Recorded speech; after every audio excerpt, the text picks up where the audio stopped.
Tai sveiki visi. Šiandien servise 007, savaitės pabaigai.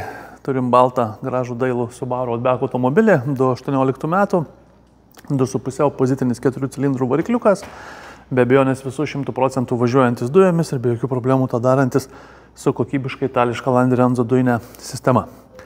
Tai Landi Renzo sistema servise 007 be abejonės sumontavom kokybiškai pagal aukščiausius standartus, kokybės reikalavimus. Iš principo tie patys reikalavimai yra taikomi montuojant dujinės įrangas į visiškai naujus automobilius.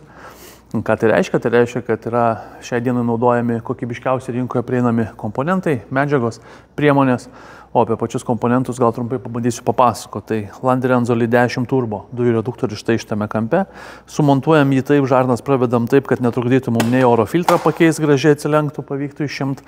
Ir kad, kaip sakyti, ir variklio skyrių jisai neužimtų kažkur tokios vietos, kuri ten trukdytų kažkokiam einamiam eksploatavimo darbam.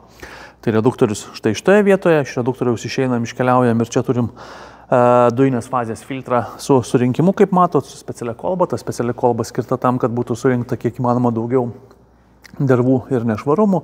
Be abejonės tą darom siekiant apsaugo dujinius purkštukus. Jie čia yra sumontuoti po 2 kiekvienoje variklio pusėje, yra naudojami Landi Renzo AEB A+ dujiniai purkštukai.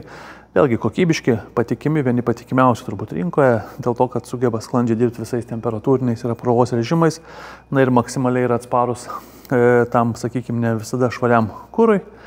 Slėgio daviklis, temperatūrinis sensorius, pats valdymo blokas Landi Renzo Evo OBD sumontuotas štai šitoje vietoje, greta yra dujinės įrangos saugiklis ir šitame kampe turim atskirai nuo dujų reduktoriaus sumontuotą Landi Renzo skystos fazės filtrą bei dujų vožtuvą.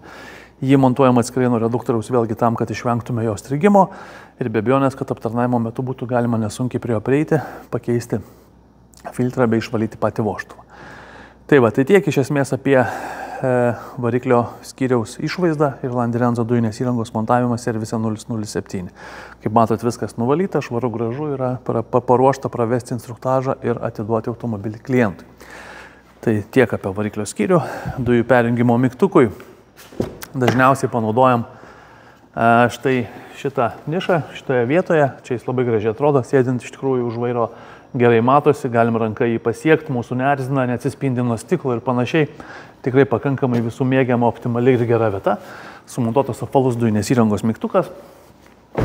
Dujų balionas čia montuojamas vėlgi pakankamai talpus, dugnas lygus, gražus, 82 litrai baliono talpa.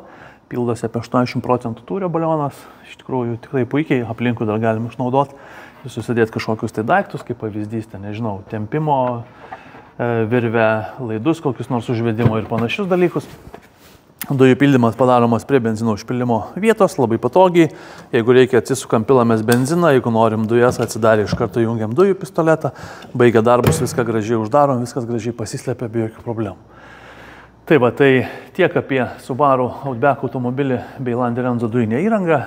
Taipogi noriu priminti, kad ir naujesni Subaru Outback automobiliai jau galim pasiūlyti ir tiesioginį purškimo varikliams dujinę įrangą, tiek Landi Renzo, tiek Prince dujinės įrangos variantų. Taip kad jeigu norėsit ir kažką panašaus vairuojat, pasikonsultuokit, pasitarkit ir mielai bandysim siūlyti kažkokius sprendimus. Ačiū už dėmesį.